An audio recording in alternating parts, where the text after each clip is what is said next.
Escape. Deal with the narcissist's ambush. This video addresses the situation where the narcissist ambushes you in person. As you ought to know from my work, once you have determined that you are dealing with a narcissist, you obey the first golden rule of freedom. Once you know, you go, you get out, and you stay out.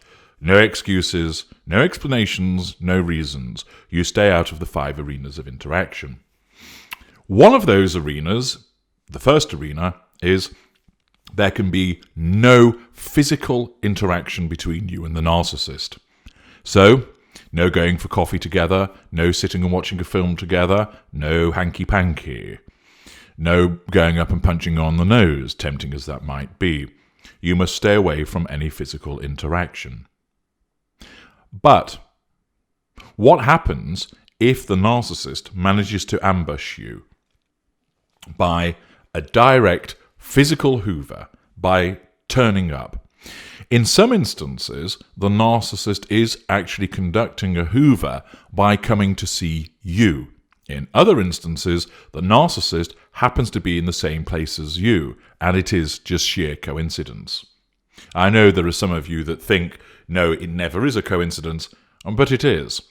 The narcissist is not telepathic, isn't able to read your mind and determine where you are, and there are occasions, because if you live in the same neighbourhood or the same city even, there is a chance that you will just happen to bump into one another.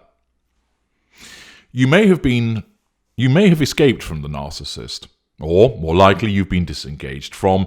The narcissist went off with somebody else, and as a part of understanding what has happened to you, you have stumbled upon the world of narcissism, preferably by accessing my work and its superior level of information, and you've understood that you've dealt with a narcissist, and you've implemented your no-contact regime.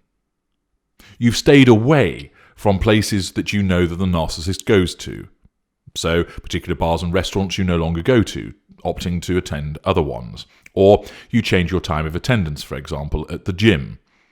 You've altered social circles for a period of time to reduce the risk of bumping into the narcissist. What will you do?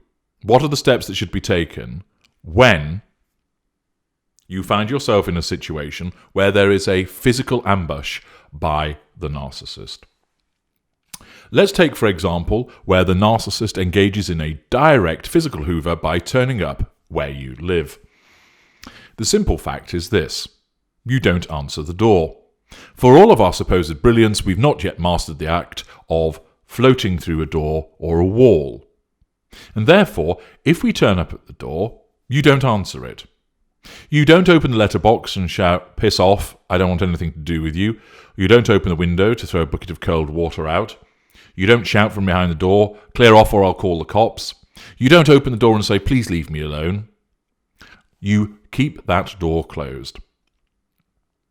Preferably, you'll be able to see who it is who has turned up at the door, so that either through the glass or through a spy hole, you can see that it is the narcissist, and therefore you need not answer. If you're not able to do that, if you open the door and see that it is the narcissist, close the door immediately. I appreciate that for many of you, this flies in the face of your empathic trait of decency, but you have to be indecent towards the narcissist, and you close that door. To err on the side of caution, if there are other people who live with you, you may even want somebody else to answer the door for a period of weeks following the imposition of your no-contact regime to ensure that if the narcissist does turn up, your gatekeeper intercepts them and says, "No, they're not here," and closes the door on them. Accordingly, if the narcissist turns up at your house, you don't open the door to them.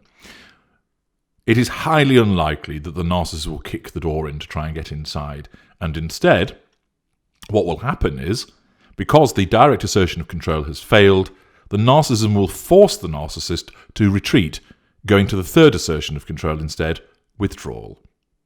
They will have been wounded by your failure to open the door. The narcissism, as a self-defense mechanism, will not allow sustained wounding to continue and will take the narcissist away, asserting control by muttering under his breath, "Never fucking wanted to see you anyway," demonstrating the compartmentalized hypocrisy of the narcissist, and to go and seek fuel elsewhere. If you engage with the narcissist, you will increase your emotional thinking, meaning it's far more likely you'll let them in. You're more likely to suffer an adverse consequence, and you'll fuel the narcissist. And therefore, you're allowing the devil's pitchfork to embed itself in your side. If the narcissist won't go, call the police and have them removed. Give them 5 minutes, and usually they wander off because they've not been able to get a response. But usually they'll hang around if there is some kind of call and response going on through the door. We are asserting control, we're gaining fuel from you, so we will remain pleading with you to open the door, threatening you to open the door, demanding that you open the door. But if we get no response, then the narcissist will be forced to retreat, for the reasons I've already explained. What about if you can see that the narcissist is waiting outside, perhaps where you work or at your home? Well, if you're able to delay your departure, do so. Whilst it is an inconvenience, in the scheme of things it's far better to do that, to allow the narcissist to wander off. Because once the narcissist is not getting any reaction, he will remove himself. If the narcissist is sat in a car waiting outside where you work or where you live, then exit. Don't look at them. Head to your own vehicle, head to the subway. Preferably exit with somebody else, so that you'll have somebody to talk to, which makes it easier to ignore the presence of the narcissist. This will, of course, wound. If the narcissist approaches you whilst you're heading to your car, don't turn and talk. Get into your car, drive off. If the narcissist attempts to manhandle you in some way, then you must defend yourself. Either exit immediately by returning into the workplace and calling the police, or calling out to a passerby for help. Don't yell, help. Yell, you in the red sweater. Or you with the pink baseball cap on. The individual identified is far more likely to come to your aid. The narcissist will then have 2 people to try and assert control over, and is more likely in such circumstances, particularly where a cowardly mid-ranger, to beat a retreat from trying to control the 2 individuals, and thus you have solved the issue of them appearing. Remember, most narcissists will attempt to approach you in a benign manner to begin with. Can we talk? There are issues we need to sort out. I miss you. Please come back to me. I'm sorry for what I've done. Although there are issues of malign hoovers, the narcissist is more likely to come back to you using a benign approach, because the narcissism will do that in order to try and secure control first, rather than coming at you red of tooth and claw. There will, of course, be certain instances where a narcissist will start with a malign hoover to begin with, and in such instances, that is where you need to remove yourself from the vicinity of the narcissist as quickly as you possibly can, getting into your car and driving off, going into another building, and asking the shopkeeper to telephone the police, explaining that there is someone who is following you and is looking to cause you harm. The presence of other people invariably will cause the narcissist to back off. This will be either because you're dealing with a cowardly mid-ranger, or this presence of another person is a threat to control in terms of witnessing the behaviour, which causes the narcissist to beat a retreat. If you're walking along and the narcissist appears in the street, ignore them. Walk past, turn around and walk the other way. Don't think, oh, the narcissist will think I'm scared of them and I don't want them to think that. They won't. The narcissist might go around saying that to other people as part of their indirect assertion of control, having been wounded by your ignoring the narcissist. But believe me, the narcissist doesn't think that you're scared unless you show that you're scared. The narcissist is wounded by you just walking away and ignoring us. Cross the other side of the street. Go back the way that you came. Go and knock on a door and say there's a man following me. Go into a store and say there's a lady causing problems for me. Remove yourself again from the vicinity of the narcissist, and if need be, involve other people. What happens if the narcissist turns up at a bar or a restaurant or a shop where you are? Sometimes the narcissist will remain at a distance from you, keep looking over at you, indirectly physically hoovering you by sheer presence, in the expectation of prompting a reaction from you so that you go over. Do not give the narcissist any reaction. If you are able to, continue enjoying your time in the bar or the restaurant, but you must ensure that you don't keep looking over, and you instruct other members of your group not to keep looking over. If you do, you're going to give us fuel, which will encourage us and may well draw us into making a direct physical hoover of you, emboldened by the fact that you have been looking at us, giving us fuel, and of course signalling that we're getting you under control. Continue to ignore. Tempting as it is to keep glancing to see if we are there, you have to put that from your mind. Remember, if the narcissist is getting no reaction, the narcissist will either leave or will focus on somebody else and leave you alone. The narcissism forces the narcissist into that position because of the need for control, as explained in the 3 assertions of control. If you're in a restaurant and the narcissist approaches your table, ignore the narcissist. Continue talking to your friend. And if your friend attempts to talk to the narcissist, say, just ignore him. The narcissist again will be forced to retreat. You may be given a few choice words, you may be insulted, but it'll be nothing compared to what you've suffered in the past. You have to suck it up.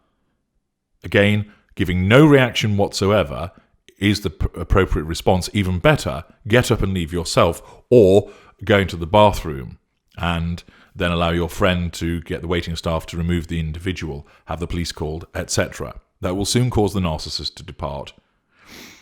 So you either remove yourself from the vicinity of the narcissist in the shop, in the restaurant, in the bar, or you remain and you ignore the narcissist, which will cause the narcissist to retreat or focus on somebody else instead. There will be occasions where you will be ambushed. It is important to have ensured that you have put in place a total no-contact regime before all of this to reduce your emotional thinking as much as you possibly can. Because if you do this, you're far more likely to adhere to what I've told you to do in this video, rather than make some of these mistakes, which I'm about to explain to you. You see, if your emotional thinking is at a high level, you won't use logic. Logic is, this person is a narcissist, I must maintain no contact and have nothing to do with them whatsoever. But instead, your emotional thinking wants to feed your addiction to the narcissist. So it'll con you. It'll try and cause you to interact with the narcissist. It'll try and cause you to say something to the narcissist, thinking that it's the right thing to do, but it's not, because it's an interaction, and therefore it's a breach of no contact, which must mean it is being led by emotional thinking. Do not do the following. 1. Engage with the narcissist in any form. You have no need to be friendly to the narcissist. Your emotional thinking might cause you to think that you should be, because that's an easier way of dealing with matters, rather than continuing to ignore the narcissist and things turn nasty. But all you'll do is encourage the narcissist by giving fuel. We win. The narcissist may still turn nasty, and you've heightened your emotional thinking further. You'll also make yourself more vulnerable to future hoovering by us. Do not be conciliatory with us. Don't try and plead and say, please just leave me alone. Look, I don't want any more of this. Please just stop doing this.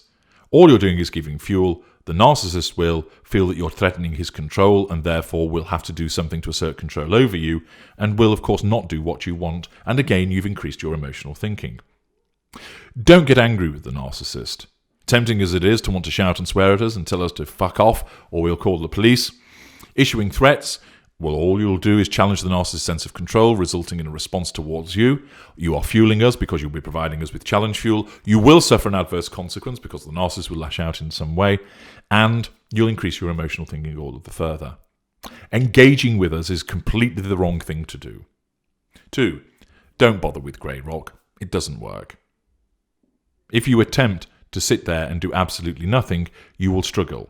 You are far better removing yourself from where we are. Your emotional thinking will try and tell you, why should I be the one that has to leave the restaurant just because of him? But it is a sacrifice that has to be made as part of achieving your freedom. If you want to lose weight, you have to sacrifice eating pizza every night. If you want to recover and get your emotional thinking down to the lowest level so that you reach a point of zero impact, you will have to make some sacrifices along the way.